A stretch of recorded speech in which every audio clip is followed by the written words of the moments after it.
guider la prière et rattraper la prière.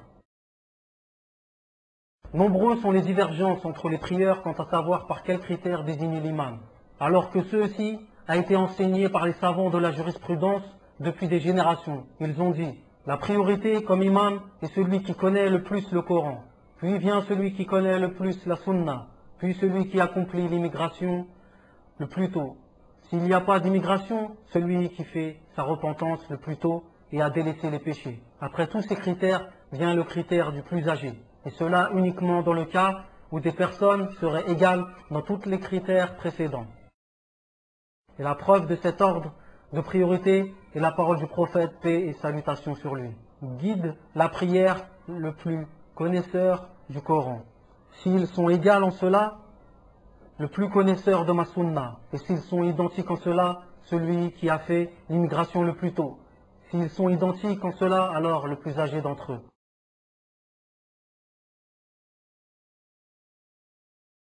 Et si la mosquée possède un imam fixe, ou que le gouverneur est présent, on les devance alors sur les autres, d'après la parole du prophète, paix et salutations sur lui. Et si l'imam se trouve avec un seul prieur, la sunna est qu'il prie à la droite de l'imam, comme dans le hadith d'Ibn Abbas où il dit « J'ai prié avec le prophète, paix et salutations sur lui une nuit, et je me suis positionné à sa gauche. Le prophète, paix et salutations sur lui, m'a pris par la tête, m'a fait passer derrière lui pour me mettre à sa droite. » Si le groupe de prieurs est de 2 ou plus, alors l'imam sera devant le groupe au milieu des rangs. D'après Jabir et Jibar, qu'Allah soit satisfait d'eux, l'un d'entre eux s'est positionné à droite du prophète, paix et salutations sur lui, et le second à la gauche du prophète, paix et salutations sur lui. Le prophète les a pris par la tête et les a réunis. Puis il s'est avancé afin d'être devant eux. La façon de prier pour les femmes est différente si un groupe constitue uniquement de femmes prient. La sunna est que la femme prie dans le premier rang, en son milieu et non devant les rangs. Et si un homme prie avec une femme, la femme ne priera pas à droite de l'homme, mais derrière lui seul.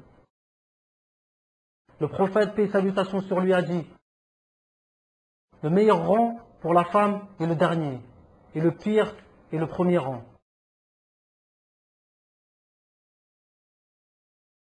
Les savants ont interdit le fait de prier avec l'imam de chez soi en écoutant uniquement la voix de l'imam, par haut-parleur ou par la radio.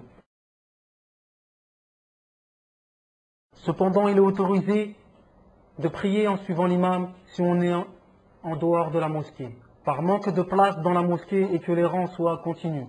Il est autorisé de prier dans les sous-sols ou sur le toit de la mosquée. Et parmi les questions qui reviennent, fréquemment, le fait de prier une prière avec l'intention de l'obligatoire derrière un imam qui prie une prière surérogatoire ou l'inverse, cela est autorisé. Par exemple, il est autorisé de prier le Isha derrière un imam qui prie le Tarawih et l'inverse est permis. Mu'ad priait la prière de l'Isha derrière le prophète, paix et salutations sur lui, et quand il revenait auprès des siens, il guidait la prière pour eux. Celui qui est derrière l'imam doit suivre l'imam en faisant les mêmes gestes que l'imam juste après l'imam et non avant. Cela selon la parole du prophète, paix et salutations sur lui. L'imam n'a été pris comme guide que pour être suivi. Lorsqu'il fait le takbir, faites-le. Lorsqu'il s'incline, inclinez-vous. Lorsqu'il se prosterne, prosternez-vous. Le prophète, paix et salutations sur lui, a fortement mis en garde le fait de devancer l'imam par sa parole. Celui qui lève sa tête avant que l'imam ne le fasse, n'a-t-il pas peur qu'Allah transforme sa tête en tête d'âne? Cependant, cela ne s'applique pas à celui qui devance l'imam non volontairement. Celui qui devance l'imam non volontairement n'a qu'à revenir à sa place et suivre l'imam comme il lui est demandé. L'imam doit marquer un temps de pause entre le takbir, celui de sacralisation, et la lecture de la Fatiha afin de réciter l'invocation de l'ouverture. La sunna approuve de marquer un autre silence entre la lecture de la Fatiha et de la seconde sourate. Et durant ce temps, les prières derrière l'imam récitent la Fatiha. L'imam marque un dernier temps de pause après la récitation juste avant de s'incliner. Si une personne rate une prière, il la rattrapera à haute voix. Si cette prière était à haute voix, même si il la rattrape juste avant l'heure de Dhuhr. Et il la rattrapera par une prière silencieuse. Il la priera silencieusement, même s'il la rattrapera après le Maghrib. Durant la prière surérogatoire, la sunna est de prier silencieusement, sauf les prières où il est apporté qu'elles se prient à haute voix, telles que le tarawih ou la prière de l'éclipse. Parmi les facilités de la charia islamique, l'autorisation aux prières de prier la prière surrogatoire assise, en ayant la moitié de la récompense de celui qui l'a pris debout, et cela selon la parole du prophète, paix et salutations sur lui.